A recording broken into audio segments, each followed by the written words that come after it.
This is the Pick Six Podcast. This Sunday Night Super Friends Super Bowl 58 edition. That's Will Breech. That's Will Breech. Will Brinson, John Breech. Wilson. Kansas City Chiefs are Super Bowl champs. They now won 3 titles since 2019, which is the first meeting between these two teams back in Super Bowl 54. And the Chiefs become, Breech, the first team to win back-to-back Super Bowls since the New England Patriots did 2003, 2004. The game was 3 ticks away from going to double overtime. Wrap your brain around that, but a Mahomes to Hardman touchdown into the game, just seconds short of 75 minutes. And moments later, CBS Sports' Tracy Wolfson asked Mahomes on the field if this was a dynasty. He said, yeah. And then he qualified with, but we're just getting started. Brinson, I'll lob this old softball your way before we get into the nuts and bolts. Are the Chiefs officially a dynasty? Yes, definitely. Without question, the Chiefs are a dynasty. However, I think, and Breech, correct me if you're wrong, or if I'm wrong, they weren't 3 seconds away from double overtime. They were 3 seconds away from the second quarter, or whatever the hell you call it. But yeah, the Chiefs are a dynasty. Patrick Mahomes has started 6 seasons in the NFL. 3 of those seasons, he has won the Super Bowl.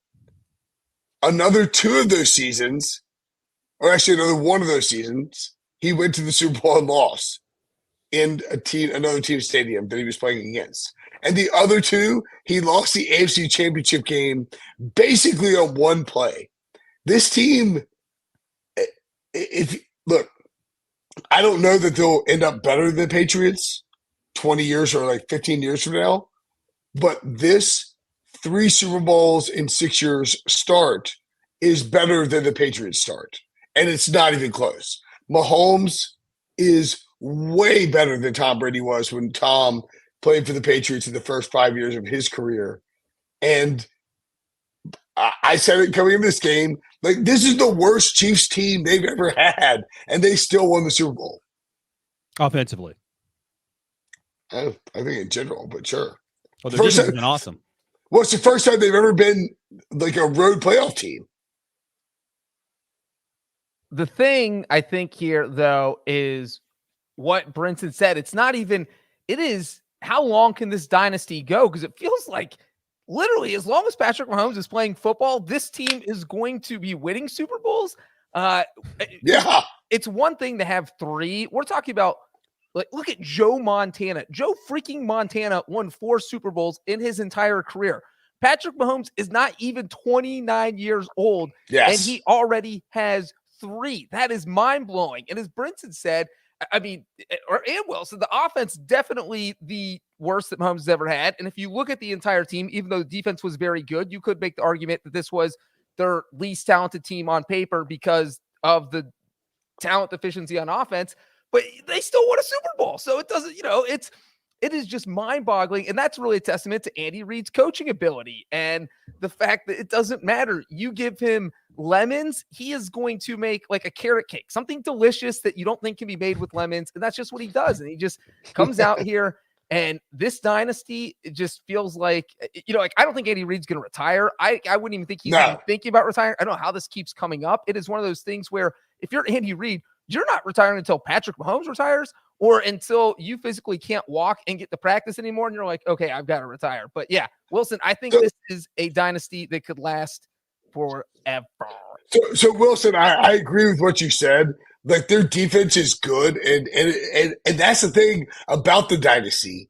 This defense is young. There's like a bunch of young players on this defense. Guys like Trent McDuffie, L'Jarius Sneed, George Karlaftis. I mean, Chris Jones is older. They'll bring him back. And to Breech's point, Andy Reid is 65. Like, my dad is 75 and just went scuba diving on the other side of the planet. Andy Reid is going to keep coaching for 10 more years minimum. He's going to get Patrick Mahomes to 35. Why would he not? If you're talking about the start of a dynasty, this is a better start than the Patriots than like anybody else ever in professional football history. This just in. Patrick Mahomes named MVP, 3-time Super Bowl MVP. Ew. I know there was a chance there that we're going to have a kicker in the mix, and the kicker kicked it up. First ever with 2 MVPs, 3 Super Bowl MVPs, and 3 Super Bowls, I assume, in his career, right? And a famous TikTok brother. By the way, our Jonathan Jones reported before the game, I believe that Andy Reid's working on a new contract of some sort. So that would indicate to me that he's probably not going anywhere. He told Bill Cowher too. Joe Montana was also a 3-time Super Bowl MVP. There you go. But he wasn't 2-time regular season MVP and 3-time Super Bowl champ, right? Tom Brady had 5 MVPs. Joe Montana, as Breech mentioned, there had 3. Tom Brady still holds the most handsome quarterback with 5 MVPs, as we currently sit here. Hey, Breech, so let's talk about how the overtime started, because this was the first time the new overtime rules were in effect. And I mentioned the double overtime or second quarter of overtime, however you want to describe it. Why don't you give us the nuts and bolts of what happened? Because had this been a previous Super Bowl prior to the rules, 49ers are winning for the first time since 94. Instead, Kyle Shanahan is now 0-3 when being up by at least 10 points. Well, no, they wouldn't have won it because they only kicked the field goal. If they had gotten a touchdown the first drive, they would have won under the old rules. But this was the first postseason game under the new postseason rules where both teams are guaranteed a possession. We all remember the 13-second game that went to overtime because of legend Harrison Butker. A lot of people forget that part about the 13 seconds is that the game was ironically saved the Chiefs. Harrison Butker. And so the Bills did not get the ball in that game. Everybody raised a hoo-ha, and they changed the rules so that they raised a what? They raised the stink. They raised the stink. So the NFL said, all right, we're going to switch it for the playoffs only. I think this is why a lot of people saw a lot of tweets about the overtime rules. What's happening? People are confused about the clock. What happens if it hits 0? They were surprised the Chiefs weren't in a bigger hurry. And I think word got to Romo because he explained that with about a minute left. And so both teams are guaranteed a possession no matter what. If the 49ers had scored a touchdown on that first drive, the Chiefs also still would have gotten the ball, even though 2 years ago that the 49ers would have won with a touchdown. Now, because of the new rule where both teams get the ball, and I think this is probably going to lead into just a total discussion on Kyle Shanahan and the fact that he just loses the biggest games, is that you probably want to kick off in overtime now. Why? Because you want to kick off because it's kind of turned into a college overtime. Game theory, baby. If the Chiefs, if Kyle Shanahan, the 49ers kick off here, right?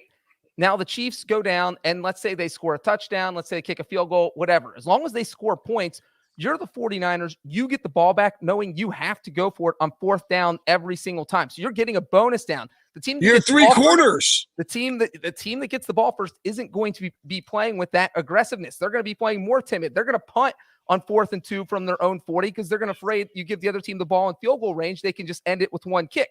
So there's definitely we don't have, I guess, the data to back it up because this is the first game, but I think college coaches, John, we do, because college football, in overtime in college football, you always give the ball to the other team first, hoping they kick a field goal, you score a touchdown, you win.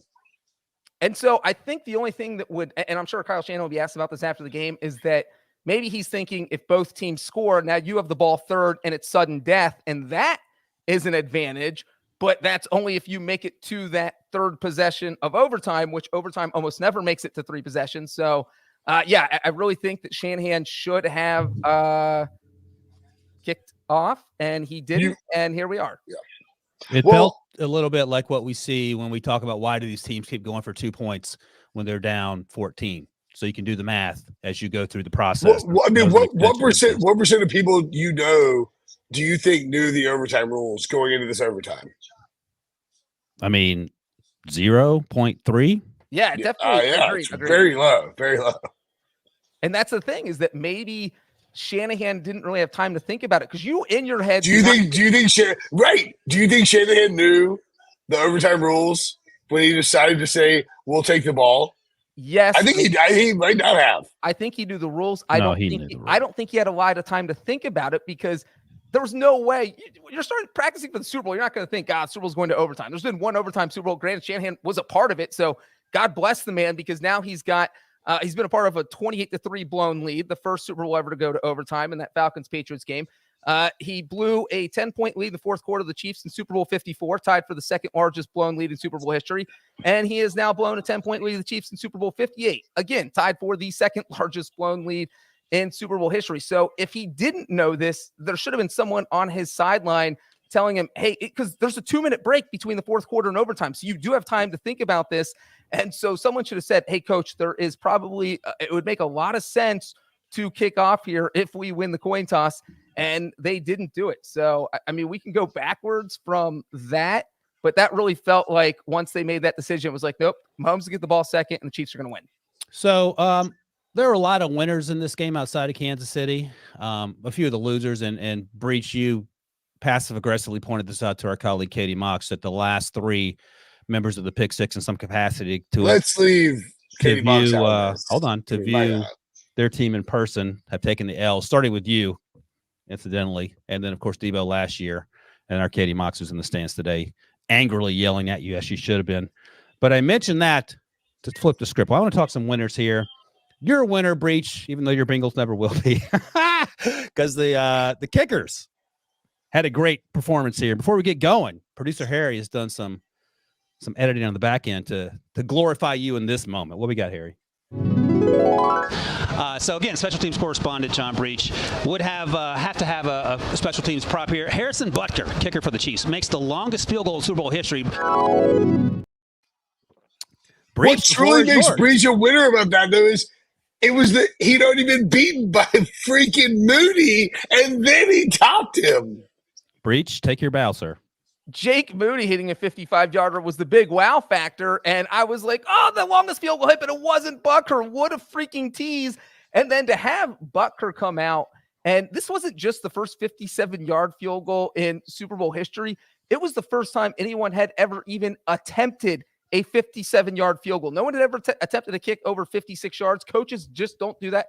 For whatever reason, they're more conservative in the Super Bowl. And man, I really thought Butker had a legitimate shot at winning MVP here. I mean, we're looking, if you're watching on YouTube, we're looking at the 5 longest kicks in Super Bowl history. 3 of them happened in Super Bowl 58 with Moody's 2 kicks of over 50, 53 and 55, and Harrison Butker setting the all-time record with 57 yards. Moody became the first kicker in Super Bowl history to make multiple 50-yard field goals or more in the same game. Harrison Butker now holds the NFL record for most career Super Bowl field goals. He has more than Adam Vinatieri, more than Steven Gostkowski. You guys have been to a bunch of Super Bowls. So the kicking, the whole thing, I mean, this was a fantasy game for me because it was just, and not football fantasy. This is what I dream of before I go to bed because it wasn't just the field goal kickers. They were awesome. It was that special teams played such a huge part in that game. I mean, you look at the muffed punt that really kind of, yeah. Okay. I'll talk about the field goal. Sorry. Field goal. No. Wait. I want to clarify something. Not a muff punt. Oh yeah. The fumbled punt. And so the punt hit a teammate. The punt hit Darrell Luter first. That's why Ray lost it. I don't want. By the way, Breech, I believe you did call saying you're like, guys, Moody's been terrible all year, but there is a history of rookie kickers being great in the Super Bowl, and then like Moody was. Moody's the best player of the Niners. He missed extra point, and that's it got blocked. It was a low kick, as Jay Fioli noted. It was a low kick. Exactly. But Wilson, the guy is a rookie, and he hit a 53-yard field goal, the 3rd longest field goal in Super Bowl history, with under 2 minutes left to give his team lead. That is pretty freaking clutch. No, I give you that. Go ahead. I just want to make sure you don't blame Ray for the muff punt because it wasn't a muff. It hit Darrell Luter as it was bouncing around.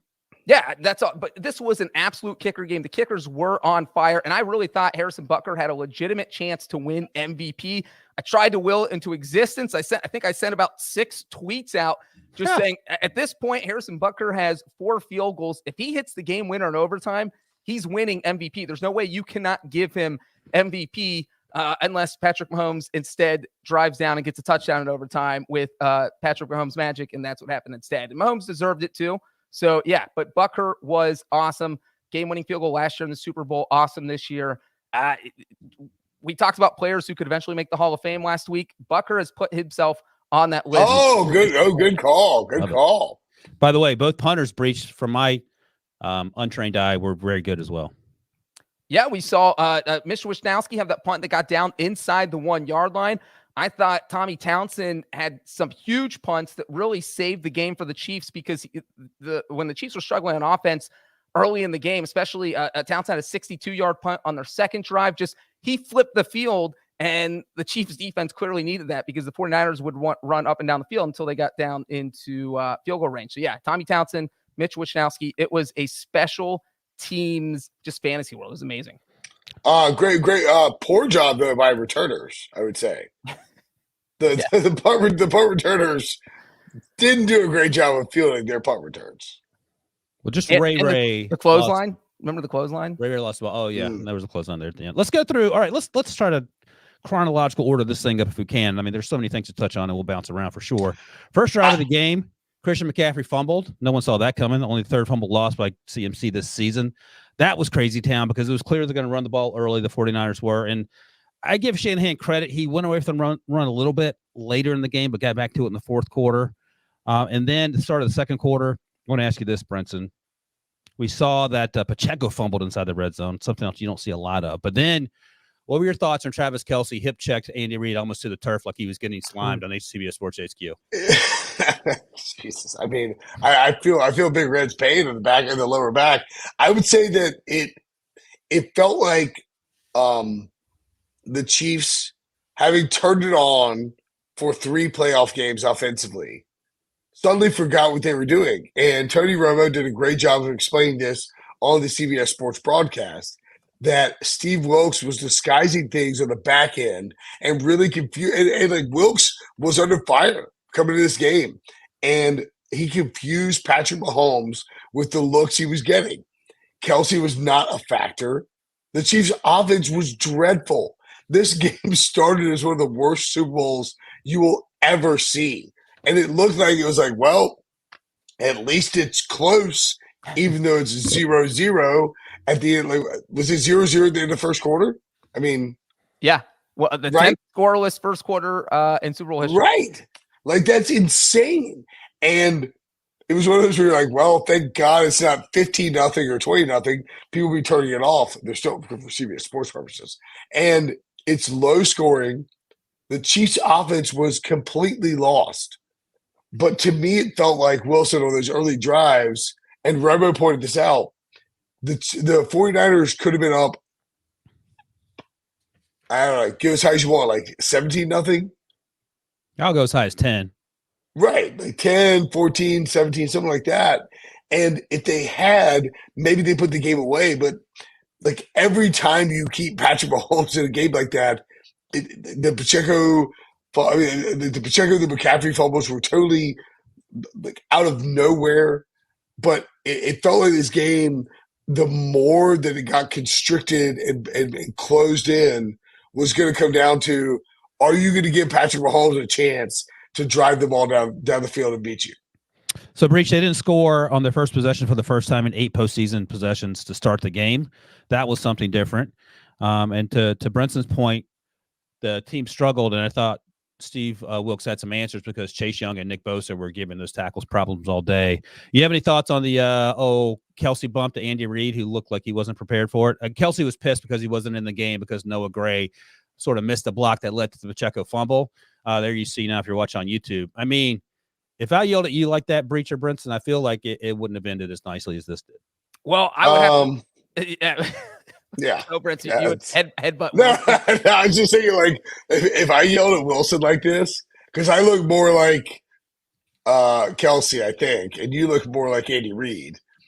You're older too. If I yelled at you like that, you would like smack me on the head with some kind of ancient artifact that you own at your house. By the way, Kelce was asked about this. Excuse me. He said, "I'm going to keep it between us." I was just telling him how much I love him. So he's very vocal. Well, I mean, the one thing I'll say is that there's literally 2 people on this team who can yell at Andy Reid like that. It's Patrick Mahomes and Travis Kelce. If anybody else does this, I'm pretty sure Andy Reid leaves them in the locker room at halftime and says, "Hey, why don't you go sit next to Kadarius Toney? Because that's where we're going to be spending the rest of the game." And look, the thing is, what happened is you look at what Travis Kelce did in the first half. He had 1 catch for 1 yard. And I'm sure this all played into it. And I'm sure he went into halftime and he said, "Can we just get me the ball? I can get open." And Andy's like, "Well, we don't know because you don't run routes. You just do whatever you want." And Patrick's is getting pressured, so he doesn't have time to figure out what you're trying to do. And boom, what did they do? They figured things out, and he went 8 catches for 92 yards in the second half. And I think the other funny part of this is that literally I'm not even kidding. 3 minutes after this happened is when they showed Taylor Swift on the Jumbotron at the game, just shotgunning a beer or chugging a beer or whatever. And it was like the camera operator panned down, saw the Kelsey Reed stuff, and then saw Taylor grab a beer because she was totally on edge the whole game. I mean, she is a fantastic football fan. She saw her boyfriend yelling at the coach. She's like, "Oh my God, someone get me a beer. I need to chug it." And then the camera turned to her, and she chugged that. I mean, it was the whole Swift Kelsey clan took over that 5 minutes of the game. By the way, shortly thereafter. Well, I was going to say, I think it's breaking, but was he announced Mahomes MVP, or was that? Yeah, I said that earlier. Remember okay, so no, the NFL just tweeted it out. I was making sure. You were talking about you even mentioned about how Mahomes had won 3 Super Bowl MVPs now. That's true. Yeah, good point. Yeah. All right, let's take a quick break, and we'll confirm whether Patrick Mahomes indeed won his third MVP right after this. The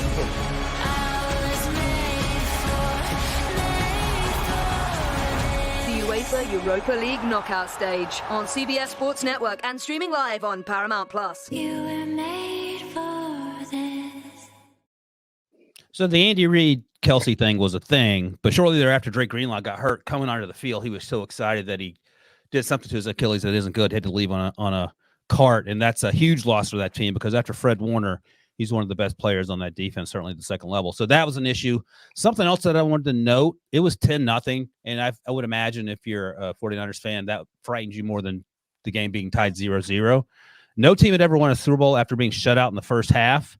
And they got in just under the buzzer. The Chiefs did when they got a field goal to make it 10-3. And Mahomes is now 9-2 in the playoffs when trailing by 7 points or more at halftime. That is outrageous, dude. That's nuts. And I think they showed a graphic where every other quarterback combined is way under 500, and Mahomes is. Yeah. You shouldn't be winning when you're. It's like he wants to trail by double digits just so he can bring them back. 9-2 in the playoffs when trailing by a touchdown or more at halftime. It's like, to your point, Wilson, you're down to, it's like 10-3 at half. We got them right where we want them. Yeah, and I don't even think any of this reflects necessarily on Brock Purdy. It feels like, to use a Brinson analogy, a Phil Mickelson situation with Kyle Shanahan. Like, he just has to get out of his own way and win the game. And once he does, or even a Peyton Manning situation, once he wins it, the floodgates. Well, I mean, his 4 bad losses, and if you just want to include the Super Bowls, his 3 bad losses, 2 are to Patrick Mahomes, and 1 is to Tom Brady, and he wasn't the head coach against Tom Brady. Like, he's got these losses. Yeah, but his losses are to definitely the number 1 greatest quarterback of all time. And yeah, but just like Tiger Woods and Phil Mickelson, no one cares. They just know that you're not winning. No, of course not. No. When at the end of the day, when we're doing the math, it doesn't matter. I'm just saying, Kyle Shanahan is a great coach who gets his team in position to win a lot, and then he's had it snatched from him by Tom Brady and Mahomes because they are just that much better than anyone else we will ever see in the history of the game. So, Breech, as someone who has a long history of experiencing painful sports memories, how do you as a 49ers, as you shake your head, how do you as a 49ers fan or the 49ers do the math in terms of coming back from this? This is painful. Look, you get on the cusp 2 times in 4 years. You have to face the same team. And as Brinson said, I guess that's the silver lining is that you lost to some legends. You lost to Tom Brady. You lost to Patrick Mahomes twice. But I think one of the problems is that Kyle Shanahan went for it on 4th down in this game in a situation where I never thought Kyle Shanahan would go for it on 4th down. So I'm going to give him some credit there. But, man, he just goes conservative. Or switches up the game plan, whatever. When they came out, the 49ers got the ball, their first 2 possessions of the second half, they went 3 and out after running up and down the field in the first half. You know who didn't get any touches on those first 2 possessions? Christian McCaffrey. I get maybe you go 3 and out and it just didn't work out for whatever reason that McCaffrey didn't get any touches, but to go out there and do the same thing, and then it's just like, look, go with the girl that got you to the dance. Let Christian McCaffrey get his touches. You don't need Brock Purdy to win you the Super Bowl. You need Christian McCaffrey to win you the Super Bowl. And you did it with Jake Moody hitting multiple 50-yard field goals. Like, you were literally you were that, like, we would normally be killing Kyle Shanahan because he got so conservative and like tried to kick 50-yard field goals. They missed. The Chiefs get better field position. Chiefs marched down the field and win. And instead, Moody banged those things home. He banged 3 field goals home we didn't think he'd make. But because he made them, we didn't kill Shanahan for the decisions, which I think normally we'd question. Yeah, So- and real quick, ahead, Mitch. the first 2 possessions, it was 6 passes. McCaffrey did get 1 pass to him for 7 yards, but the point was they basically gave up on running the ball to start the second half and threw 6 straight passes and went 3 and out on 2 possessions. So they started at the Chiefs scored at the end of the first half to make it 10-3, got the ball coming out, and they did the most un-Chiefs thing ever. They had the toss to Pacheco that bounced off a shoulder pad, and then that ended in an interception play later on an overthrow to Kelsey by Patrick Mahomes, which you rarely, almost never see, especially in the playoffs. 218 passes since his last interception for Patrick Mahomes. And what did the 49ers do? Throw away from Purdy on first down, false start, and they had so many freaking penalties along the offensive line. And then a 3rd and 15 Purdy scramble, they had to punt. Casey comes back, deep throw to MVS on the first play incomplete, and they ended up having to punt when Pacheco ran up the middle on that 3rd and 1 against a stack box. Next drive by the 49ers, they again go 3 and out and punt, and then Debo gets hurt. He does come back. But by the way, the non-challenge there on the second down was terrible. They called a timeout and did not, and said they should have challenged and just been, if we challenge and we lose, we take the timeout. Right. On the 3rd one where they ended up punting. Very bad by Andy Reid. And if the Chiefs had lost, that's something we would be dissecting for 10 minutes. 100%. How bad it was they didn't challenge that. But the thing is, because the 49ers are monkeying around and letting the Chiefs hang around, the very next drive for the Chiefs after Debo goes out, it ends in that 57-yard laser that I also believe was a high snap, right? Creed Humphrey was all over the place tonight. Well, Creed Humphrey didn't snap on the field goal attempts. Oh no, I'm saying Creed Humphrey was snapped. Like the snaps were all over the place tonight. Yeah. Yeah, but I was just correct, and he's had. I didn't see the high snap. No. Yeah, it was a high snap that Bucker hit the 57-yard laser on, which makes it even more impressive. I'll give him an extra 3 yards for that. And also the other thing to note, he hit it probably as low as Moody hit his on the block extra point, but the difference is he just missed 2 hands that could have very easily blocked it had the ball been an inch right or left. So again, it felt like, as Breech noted, that. And like the Ravens did 2 weeks ago, they got away from what got them to the dance in terms of running the football, and the 49ers got away from it in the middle of the game there. They got back to it late, and Christian McCaffrey took over, and they were still in it. They actually had a chance to win it, but it just felt like – let me put it this way. Did you ever feel like Brinson, the 49ers are locked to win it at any point in the second half or overtime? No. It felt like – it's like, man, the 49ers have dominated this game. And have like done everything they possibly could do outside that early McCaffrey fumble to take control of this game. And every time you feel like they're going to pull away, Mahomes is lurking. And it's like, if you give Patrick Mahomes a chance to get the ball in his hands at any point in the 4th quarter or overtime to beat you, you're losing. And that's what ended up happening. By the way, we'll do an odd show later in the week, but it has been noted to us in our little private messaging channel. Super Bowl odds for Super Bowl 59. 49ers are the favorites at plus 450, followed by the Chiefs, Ravens, Lions, and Bills. Who are the Chiefs? Plus 750. I mean, is anyone taking the 49ers over the Chiefs right now at this moment?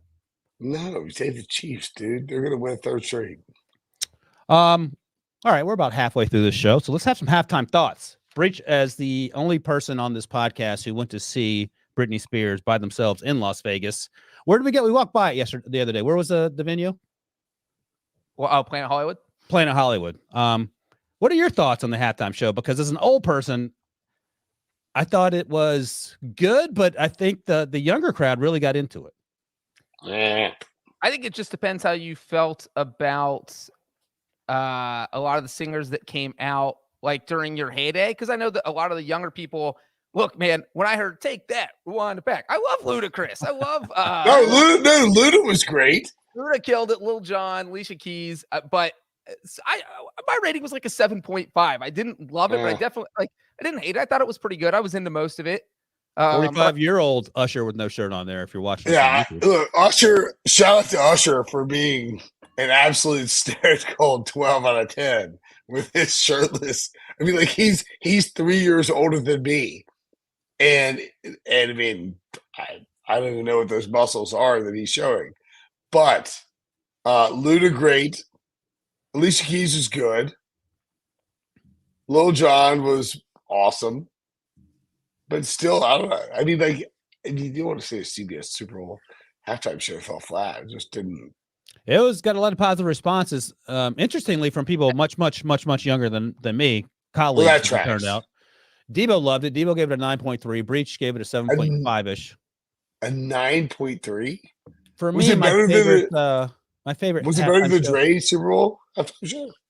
What'd you say? My voice is. Was it better than the Dre, Dr. Dre? That was my halftime favorite show? one of recent memory. A lot of the ones that we were actually attending the Super Bowl for work, we couldn't hear very well. There's Alicia Keys. That piano she had was incredible. Yeah, she did a great job. Yeah, no, it was good. I think it got better too. Our buddy Adam Yes. Beasley, who was also old, said it started slow and then he was a little happier as the halftime show progressed. Adam Beasley was also at U2 at the Sphere 2 nights ago, as was I. Is that the story? So, no, I was just saying that, like, who knows what was influencing his opinion mentally. And there's Ludo with his football uniform on, which I By the thought way, the Sphere is the most unbelievable thing you've ever seen in your life. and Breech, we can confirm that Brinson was in fact the idiot running the top of the sphere, causing $100,000 for He picking climbed all the way up I there. wish. No, did I not text you all these photos of the Sphere? It's unbelievable. I don't even love you too, and they were cheap about it, and it's great. And then you didn't get your luggage back. All's well. Correct. That ends well. God. All right. Back to the show. Halftime's over. By the way, one of the saddest moments in Super Bowl history for me personally was when Breech was trying to time lapse the halftime show at the Miami Super Bowl, and some idiot stood in front of him about halfway through and ruined his time lapse. He did get to make it up with the Bellagio fountains this week, or foundations, I like to call them. Breech, any other sort of second half or overtime? Did you see where that happened to Tom? James Palmer tried to do it, and Mike Garafolo knocked his phone over mid time lapse. It's even worse when it's someone you know. Yeah. Yeah. Breech, Sure any is. second half / overtime moments that stuck out to you that we haven't touched on yet? Well, I'm going to say, because we've been talking about how Kyle Shanahan, and I know some people think, well, it's not completely his fault. And you look at his history, and he was the offensive coordinator for the Falcons, and he just ran into a buzzsaw with Mahomes in Super Bowl 54, and again, Mahomes with the legendary overtime drive. He has been the play caller for 3 Super Bowls. How many points do you guys think his teams have scored in the fourth quarter of those Super Bowls? 0. Combined. 0. 3. Oh, That's it. Oh. 3. even if you add our answer, The field goal for Moody. Yeah. The field goal from Moody was his first fourth quarter points in a Super Bad. Bowl as an offensive play caller. That is somewhat your responsibility. So I'm going to throw that out there. The other thing I'm going to say about So The other much. thing I'm going to say about Shanahan is we talked about this after the divisional round when he didn't know when to use his timeouts at the end of the first half. He just let the clock run out. He was in a situation, all 3 timeouts, when the Chiefs got down to the 49ers 14-yard line. They ended up kicking a field goal with 23 seconds left. If he had used all 3 timeouts, they could have gotten another possession with 50 or 55 seconds left. So it was just, again, how do you let that happen twice in 1 month when that was a huge thing that people were talking about? And so it just seems like he gets into situations where Shanahan is prepared for 99.9% of everything, but that 0.1 that he just doesn't get is he can't figure it out. So Breech, like in that same vein, at the end of the first quarter of overtime, it felt like Andy Reid got killed the entire first half of his career for not being prepared to do like proper play calling stuff, etc. And the clock is winding down.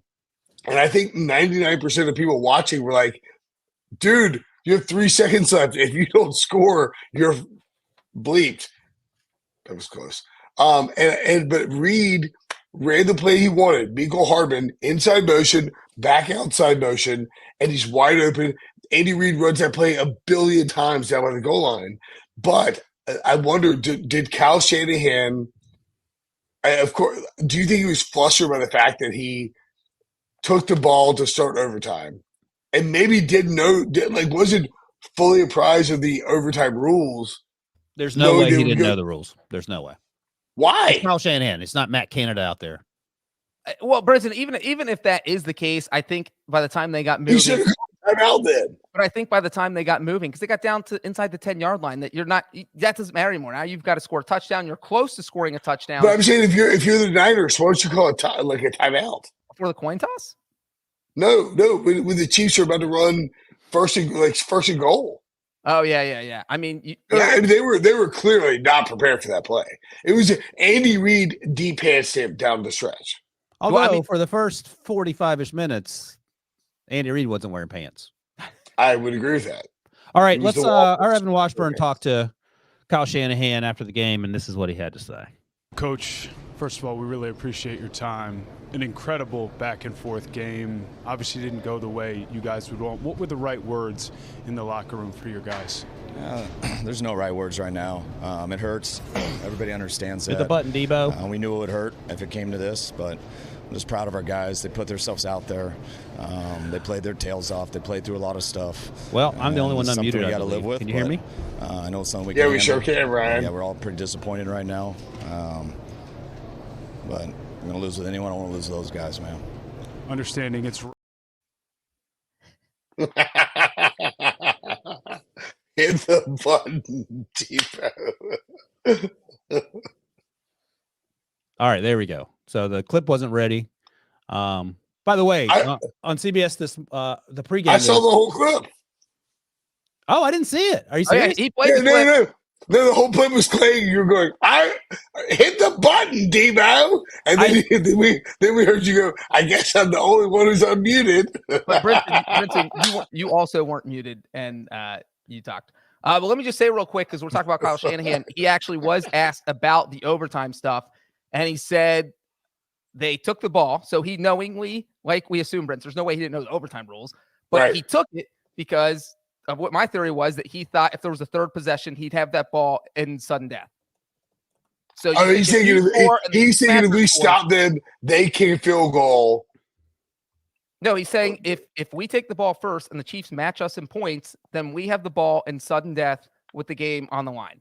No, that's bad. That's bad game theory. By the way, for clarification, I literally didn't see the video. I just saw it sitting there, so I thought maybe the video was. I was watching. Did you at least hear it? No, I didn't hear it or anything. So I missed what he said. I hope our podcast listeners hear Kyle Shanahan talking and you going, well, hit the button, Debo. I would imagine they would hear it since that's exactly what happened. All right. Let's see. This is on the rundown, but I think we know the answer because Breech sort of touched on it. The right person got the MVP. There's no doubt about it, but this was written before the game was over when there was some uncertainty about whether it might be a kicker. Breech, let me ask this. What would have had to happen for the kicker to win the MVP? To get the original Jim Breech award. I think we were close.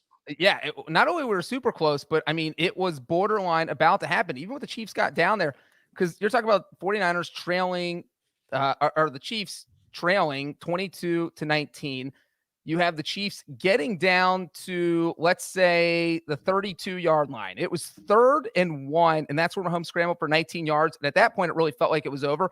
But if they get stopped there on 3rd and 1, and you have to send Butker out for a 50-yard field goal to tie it in overtime at 22, and he hits that, and then I don't care what happens after that. If you have 5 field goals and your team wins and multiple 50-yarders, and at that point, I think Mahomes threw for only 7 more yards, so he was still going to finish with about the same stats he finished with. It would have been a tough debate, and if he added a 6th field goal that won in overtime, he absolutely wins. If he doesn't have the 6th, then it's split. People probably still vote for Mahomes, but it was there. There was a path. Well, I mean, you got to remember the votes happening live in the press box with a bunch of people who it's like let's say it's not their job, so they are. Mahomes was a walk-off touchdown pass. It's like Mahomes. You scribble and be done. By the way, a couple other things I wanted to point out, and this is sort of going back and forth, but we know the outcome of the game. We know why. But I thought the Juwan Jennings throwback touchdown was crazy because it looked like it was going to be a pick six the other way. He had actually completed that pass. That thing floated so high. So he thrown that pass at Tennessee for a touchdown. And of course, again, to Breech's point, the more you use Christian McCaffrey, the better it happens. So that was fantastic. That made it 10-0, which obviously complicated things for 49ers fans because that score is troublesome. And then at the end of the game, I want to ask you guys about this. Kelsey runs a little shallow, gets down to the 9-yard line with 10 seconds to go on a 22-yard gain. The next play is an incompletion in the end zone with Fred Warner in coverage against Kelsey. There's 6 seconds left. Are you going to go for it there, Brinson? Because I thought maybe they may take a quick chance to go for it in the end zone. They settle for the tie and overtime. I think Robo called it correctly. I think there's studies where it says you need 7 seconds to guarantee. But because you cannot, if you throw it in and there's some back and forth and whatever it is, and they're like, it's incomplete, there's 0 seconds left on the clock, you are being destroyed for the rest of time, and basically everyone has to retire. 7, I think it's 7, you go. 6 or less, you kick. Well, and the thing that added a little drama there was that on the play before the play started with 10 seconds left on the clock, and it only took 4 seconds. So if you're Andy Reid, you're thinking, I have a smart quarterback. If he does the exact same thing, we'll have 2 seconds. But yeah, you cannot risk that because then you become the new Kyle Shanahan, even with your 2 Super Bowls. Everybody's like, remember that Super Bowl that Andy Reid blew because they just ran out of time. They didn't even get to try the field goal. Yeah, maybe Dan Campbell goes for it there, but I think that's where you got to take the tie and go to overtime. And it felt like the game was the momentum was going towards Kansas City. And so it felt like that was the easy decision. All right. Yeah, I was wondering just because maybe they felt pretty good with the way the game was going because the tide had turned, as it were, and the Chiefs are certainly doing more, excuse me, in the second half and obviously in overtime. So, Breech, did I hit my bowl prediction with turnovers and touchdowns? I think I did. Oh, yeah, you almost definitely should have. You were close. Wilson, I would give you, if you're doing a regrading, obviously, we'd give John Breech an A++++ for longest field goal made. Twice. And maybe add another plus on to it. I have to say real quick, I wish we had the clip because Prisco gave me an F because he said special teams predictions were stupid and you nailed that one. Nothing's going to happen and blah, blah, blah. Too bad Prisco's not here. But to Wilson's credit, he said more turnovers than touchdowns. This game, I'm not sure what the final number was, just off my head. But, I mean, there was – what do we have? How many turnovers, how many touchdowns? We had 4 and 4. 4 and 4. They should have been 12 and 2. There were so many fumbles on kick returns. So, Wilson, I give you a regraded A+. Yeah, I don't think the original was even that bad. Prisco was a bad influence on all of us, but I'll take the A+. That's a go out with the bank. Oh, and by the way, it just occurred to me, Breech and Brinson, I also won the Super Bowl draft pool. I beat Prisco, KC versus 49ers. So he owes me. Oh, who had the closest score prediction? I had 20-17. What'd you have? 24-21. Let's go. Oh, jeez. Boy. What'd you say, Breech? 3-2? 31 to 20. No, 15 to 12 with all field goals. All field goals. All right. Let's take a quick break. When we come back, we'll talk about the truly important things after the Super Bowl and the halftime show. We'll talk a little commercials right after this. For me to be able to say that I became a world champion, that's something that you remember forever.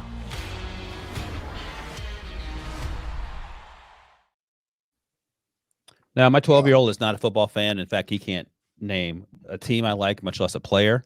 But he does watch the Super Bowl with my wife upstairs, and they go through the commercials. Brinson, what was your favorite commercial? Well, I would take away from this, and it's going to be unpopular. But I think Jesus may have too big an advertising budget. I don't think I saw any Jesus commercials. Are you kidding me? During the Super Bowl? Yes. Maybe it's because North Carolina. Probably. I would say the funniest one was the Dunkin' Donuts. Oh, dang it. That's going to be mine. Matt David was hilarious. That was my favorite. Yeah, easily my favorite. I thought it was fine. And by the way, it also occurs to me that maybe you need Jesus more than the rest of us, and that's why that's being blasted to your television. It's targeted at. My mother's a retired minister, buddy. Well, your mother needs to come out of retirement. I'll just leave it at that. Oh, yeah. The Michael Cera one, as producer Harry notes, was also very good. That was excellent. Michael Cera looks exactly the same, except now he can grow facial hair. The Knuckles, shout out Robbie Brinson. Knuckles ad was good. Breech, what do you have? Look, I don't want to be a homer, but obviously the Paramount commercial that we already knew was that's coming. A great one. Yeah. With Arnold and Peppa Pig and our friend Knuckles and Tua showing up and not being able to throw the grappling hook, and of course Patrick Stewart. That was a good one. Yeah. It was pretty hilarious. It's even funny because that commercial came out, I think, last week, and watching people tweet about it and react to it for the first time, just absolutely loving it. But tonight's version was shorter. The original version with who's the guy from the football shaped head? Arnold. Rats. Arnold, yeah. But like the Creed version in the Creed build up in the original version, much more funny. That was number one for me. Number two was the Dunkin' Donuts ad with Ben Affleck, Matt Damon, and Tom Brady and J-Lo. I mean, how would Dunkin' Donuts get the money to hire all these celebrities? That's insane. That was just because those are expensive people to hire. Matt Damon it was a perfect commercial. I'm interested to hear your third one. What's your third one? And my third one, and let me just say that, we have been to so many Super Bowls that you rarely get to stay home and watch commercials. I don't Google them the next day. So to be able to kind of watch this live was exciting. Number three was State Farm with Arnold Schwarzenegger. Oh, okay. Yeah, I think I had the same reaction Brinson did. I think at my age, Breech, I don't like to hear things repeated over and over again. I feel like I'm having a moment. That makes Arnold so great. Yeah, no, I love Arnold. Okay, well, this dovetails nicely into another pop star sensation. Taylor Swift made it to the game. I think you both predicted 99.999% she would be there. Breech, did she end up driving in from LA, or did she fly in from LA? Because I know she arrived in LA originally from Tokyo. Well, she flew in on Saturday afternoon. I think there was some reports that she was already there Saturday morning. I don't think her flight landed in Vegas till about 1:30 Pacific time, so about 2 hours before the game. That's why because if you were on Twitter, if you looked at the pictures, you saw Jason Kelce there. You saw Donna Kelce there. They were kind of hanging out in the box. Kylie Kelce was there. No sign of Taylor Swift. Everybody's wondering, where's Taylor Swift? Well, she had to stop in LA, pick up her buddies, because she showed up with some celebrity friends. And then that was the holdup. They took off on Sunday morning, flew to Vegas, and then boom, everyone knows we got there because we all saw the videos and pictures. I think Taylor Swift is a better football fan than we give her credit for. Oh yeah, she seems all in. But she's slugging a beer at the commercial. She's flying from Tokyo back, or private jet. I mean, that's not easy to buy. Obviously I'm kidding. But I feel like Taylor Swift is not taking away from Travis. I feel like she's helping, pushing Travis Kelce up. He'd have a talk with Travis before he. Well, and I'll say one thing real quick about Taylor is that when they would pander her after when the Chiefs were behind, and she had that anxiety on her face that we all felt when one of our teams is losing, where with the arms crossed and just totally nervous, and she looked like a fan. Yes, and so it's like she clearly, she loves the guy, because I'm not sure how big of a football fan she was before this season. She grew up an Eagles fan, but it's not like she was showing up at Eagles games. But now she looks like she is ready to go talk football, watch football, and just do anything football. And she's clearly enjoying herself. So good for her. All right. I think we have some Taylor clips, and I'll just keep quiet until we come back on in case I don't see them. So fire those things up. On their uniform. That's something special, and I know the Hunt family is extremely proud. I know we want to talk about football right now, but as I look at Travis Kelce and Taylor Swift, we can talk about the relationship.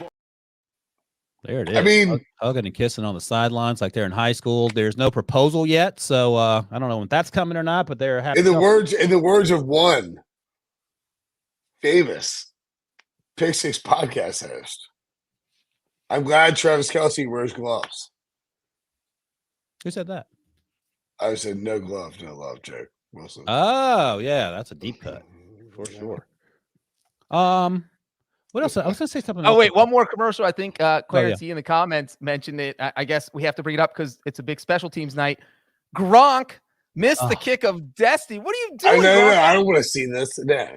Look, he had a year to prepare for it. And It's just a 25-yarder, correct? It's embarrassing. Breech, 25-yarder? Yeah, I think they should let Brinson try it next year. Why did he only do a one? I'll make it before Gronk. Why do you only do a one step up? All weather. So. Someone, maybe someone told him that was the best way to do it, to keep the ball straight. Because Gronk doesn't care. It's $1 million to people, whether he misses or no. If he misses or makes, FanDuel's giving out $1 million either way, and he's getting paid either way. A couple of things that we'll hit on, and then we'll get out of here. Let's start with this. Remember early in the game, Mahomes rolls left and is about to get sacked and throws the 200 pass and Noah Gray. It was called intentional grounding. Yeah. What was that about? Why was that intentional? I didn't get back to the line of scrimmage.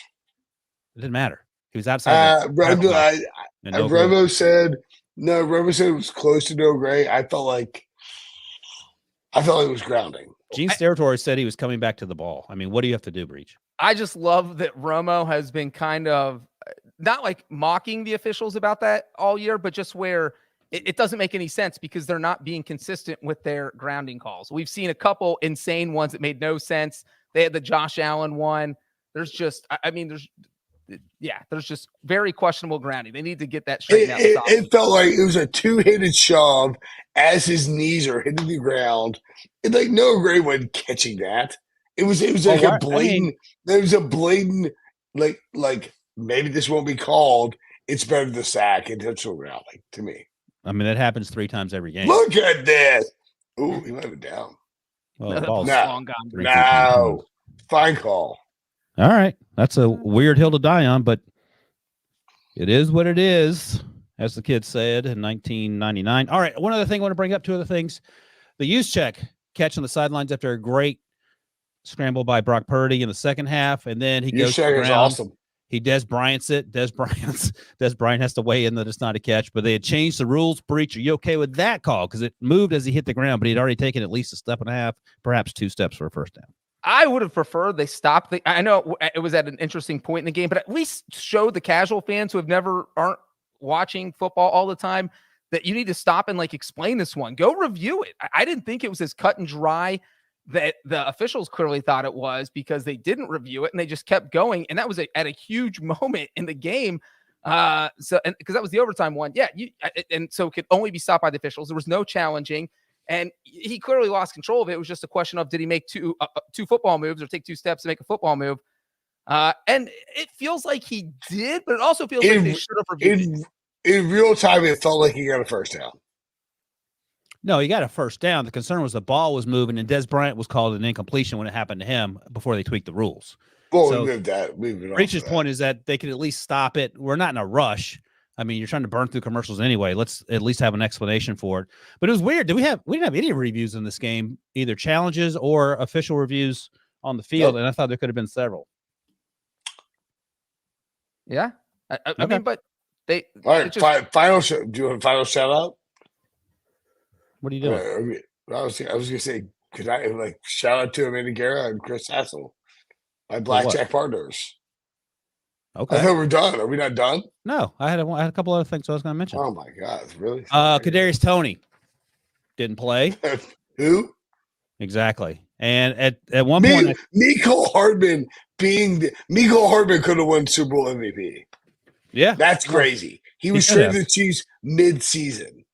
And at one point late in the game, I actually scribbled down, are the lack of playmakers finally catching up with the Chiefs? Go ahead, Breech. Well, that's one thing. I think that one thing, Kadarius Toney, you look at, look at the Chiefs punt returning. You're talking about a guy who I think had the longest punt return in Super Bowl history last year. And then see something yards. And then you have this year where Richie James had 3 punt returns for 4 yards. It wasn't that, but it was not great. It was 4 returns for 12 yards. Tony they traded for last year, and then Hardman they drafted, then traded, let go, then traded for this year. But so look, Andy Reid knows how to find guys. He found Tyreek Hill in the 5th round, Travis Kelce in the 3rd round. He finds guys. But the he point, builds.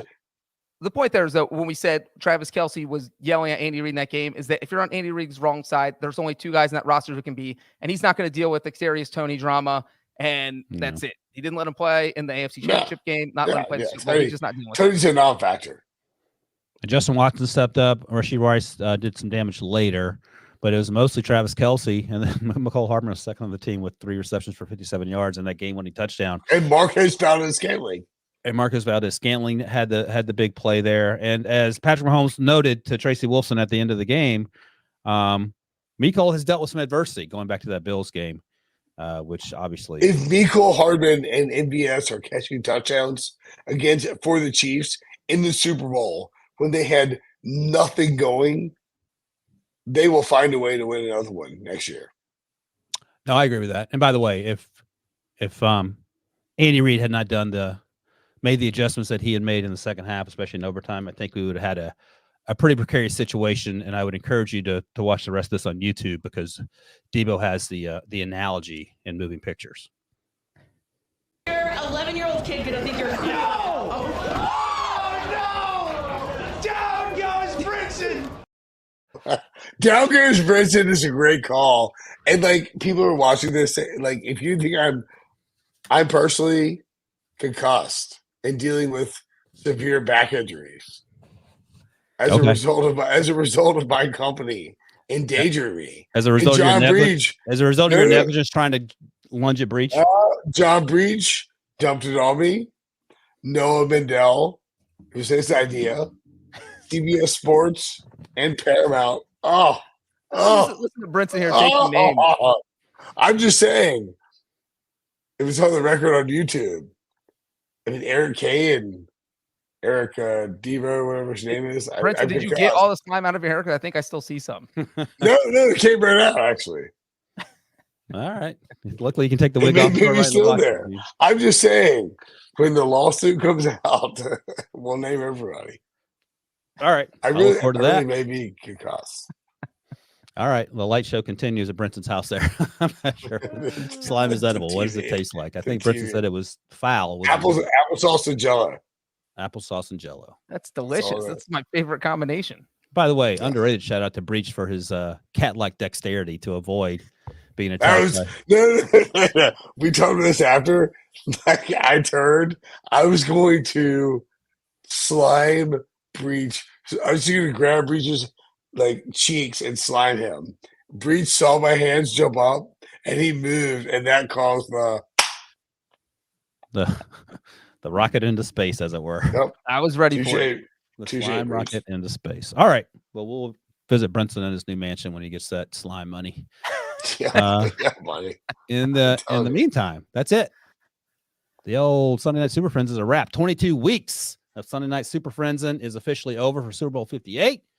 But we're not done. We'll be back, I think, tomorrow for a deeper dive into Super Bowl 58. Some things we didn't talk about today because that's a press conference go on, and we'll discuss those things shortly. But in the meantime, thanks to all you guys who watch and listen and comment. Thanks to producer Harry for producing.